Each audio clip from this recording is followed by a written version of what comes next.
don't feel strong when I'm afraid something is wrong. You remind me that you're in control. God, you teach me to know I am learning you. Make me so courageous. You make me curious. There is so much you have given, so much to explore. You're teaching me. I'm gonna be a better me.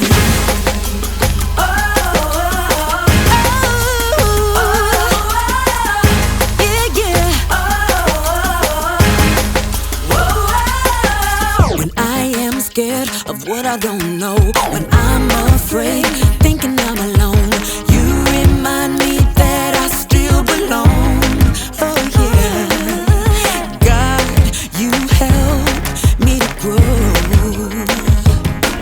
When I am scared, I don't feel strong. When I'm afraid, something is wrong. You remind me that you're in control.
Welcome to Story Lab. This week, we're taking a look at the story of someone brave enough to protect two guys on the run.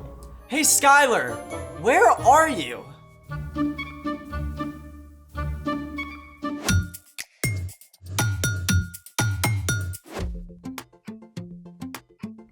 Hey, I'm Skylar. And I'm Sebastian. We're talking about how God can help us be brave when we face difficult things. Do you consider yourself to be a brave person? Well, yes. I mean, it depends on what I need to be brave for. If it's getting up to give a report in front of class, I can totally be brave. If you fall and scrape your knee and need someone to help clean up the blood, I'm your girl. But I gotta admit, there are a few things I'm not quite so brave about, like needles. Hey Skylar? What? Don't panic, but there... Got it. Whew. Thank you for stepping up. I mean, stomping down. Hey, wait a minute. This is totally fake. And that was not a fake scream. I thought you were being heroic. But you set me up. True. You owe me. Well, also true. How about you get to choose what we get to do today? I know just the thing to explore. Let's discover it. All right, what do you get? Okay, so you protected me from that spider. Chivalry isn't dead. Yeah. All right, but in the wild, there are different animals that actually do protect each other from danger. This I did not know. First up, we're traveling to Africa. Zebras and ostriches. Yep, they're both prey for faster animals who want to eat them. Zebras have great eyesight, but they don't have a good sense of smell. And ostriches have terrible eyesight, but they do have an awesome sense of smell. So they work together. Exactly. The ostriches alert the zebras if they smell a dangerous predator, and the zebras alert the ostriches if they see trouble. That's amazing. Next up, we're heading to the tropics. We found Nemo! But I don't see who Nemo is protecting. The sea anemones. Oh, very cool. Sea anemones sting, but clownfish release a substance to protect themselves, so they can hide from prey in the sea anemones. Well, how do the clownfish help the sea anemones? Well, they attract prey to keep the anemones fed, and the clownfish get rid of harmful parasites that could hurt the anemones. Very handy. Now, if you travel to southern Africa, you can't overlook A meerkat! and a drongo bird. The bird keeps a lookout while the meerkat hunts. If a predator shows up, the drongo warns the meerkat so it can run to safety. But the meerkat usually drops its food, so the bird gets a free lunch. Definitely an unexpected partnership. Speaking of which, it's time for The story before the story. Today we're in Joshua, the 6th book in the Bible. In the beginning, God created the whole world and everything in it, including people. But when people turned away from God, the world was broken, and so was our friendship with God. Still, from the beginning, God had a plan to restore it all. God chose one man, Abraham, and promised to bless the whole world through his family. For hundreds of years, Abraham's descendants, the Israelites, were enslaved in Egypt. Then, God called Moses to lead them to freedom. But in the wilderness, the people turned away from God again and wandered for 40 years. Until God finally brought them to the edge of the promised land. Which is where our story starts. Take it away. Hey everyone, I'm Colin. After 40 years camping out in the wilderness, God's people finally arrived at the Jordan River. When Moses died, God chose Joshua, who had shown great courage, to lead the Israelites. Joshua, I want you and all these people to go across the Jordan River. I will give you every place you walk on. Be strong and very brave. But this new land was not empty. A walled city called Jericho stood on the other side of the river, and the people who lived there worshipped false gods. Joshua knew that he must be wise as well as brave. Go and look over the land. Check out Jericho. We've got this. On it. So the spies snuck across the river and entered Jericho. A woman named Rahab offered them a place to stay. Now, the people of Jericho already knew about the Israelites, how their God had led them through the Red Sea and helped them defeat their enemies. So when word reached the king of Jericho that Israelite spies were in the city, he panicked. By order of the king, bring out those men who've come to your house. It's true that the men came here, but I didn't know who they were. They left at sunset. Rahab claimed the men were gone, but actually she had hidden them. See, Rahab's home was built into the city wall. Knowing the men were in danger, she had taken them up to the flat roof and piled flax to hide them. No one will find you here. Don't move until I return. Rahab even sent the king's messengers on a wild goose chase. I don't know which way they went. Go after them quickly. You might catch up with them. Now, did Rahab just tell a lie? Yup. But she did it to save the lives of the spies who would have been killed otherwise. The king's men believed Rahab. They quickly left the city to hunt for the spies. Rahab went up to the roof to talk with the two men she had hidden. Are they gone? They think they're chasing you back to the Jordan. Thank you. Look, I know the Lord has given you this land. We've heard the stories of what your God has done, and we're all afraid of you.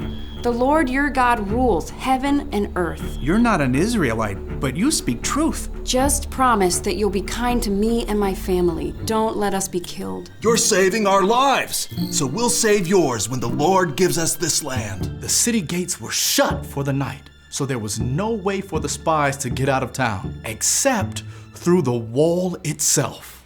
I'll lower you out the window, then go hide in the hills for 3 days until the king's men return. After that, you can go home. Just one more thing. When all the Israelites together enter this land, you must tie a bright red rope in the window. Then bring your whole family into the house and stay here. If you don't tell anyone what we're doing, we promise you'll be safe. I'll do exactly what you say.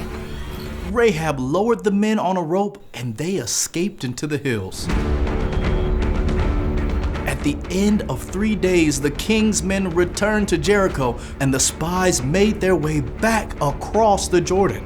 The Lord has given the whole land over to us. All the people are weak with fear because of us. You may may have heard how the rest of the story goes. The Israelites crossed the Jordan River, and God gave Joshua instructions for the army to march around the city for 7 days in a row. On the 7th day, they marched around the city 7 times and then shouted out together, and the walls of Jericho crumbled down. The Israelites were able to walk right in and capture the city. But the spies went immediately to Rahab's home and rescued Rahab and her family, just as they had promised. Because of Rahab's courage, she and her whole family were saved. The end. Wow. Rahab was seriously brave. I wonder how she knew to trust the one true God. We don't know how that came about. But after this, Rahab became part of God's family. In fact, she was the great-great-grandmother of King David, and she's even mentioned in the book of Matthew as part of the family line of Jesus. That's pretty cool. So, what's our part in the story? Rahab took a huge risk when she helped the spies. But even though she was not an Israelite, she chose to trust the one true God and showed incredible courage. She trusted God, and God helped her be brave enough to do something really hard. That's right. Courage often looks like standing up for someone else. Like if you're with a group of kids and they start making fun of someone, you could be brave and you could say something kind or nice about that person. Or choosing to welcome the new kid while everyone else hangs back. Sometimes showing courage means trying something new or different, like playing games with the residents at a retirement home. Or serving meals to people who don't have homes. When you need courage, ask God. God can help you be brave and show love to someone who needs your help. When you do that, others can see God at work in and through you. I think you've got it. See you next time. Bye. So here's the thing. God can give you courage to help someone in need. Someone at school. Or home. Or in your neighborhood. You just never know who might need you to be brave for them. Like... Hey, they're friends. The humming frog gets its food by eating the tarantula's leftovers. And the frog protects the tarantula by eating the ants that would destroy its eggs. I think I'd be okay with the destruction of tarantula eggs. Well, thanks for joining us in the Story Lab. See you next time. Hey, Sebastian. That was really funny. I know.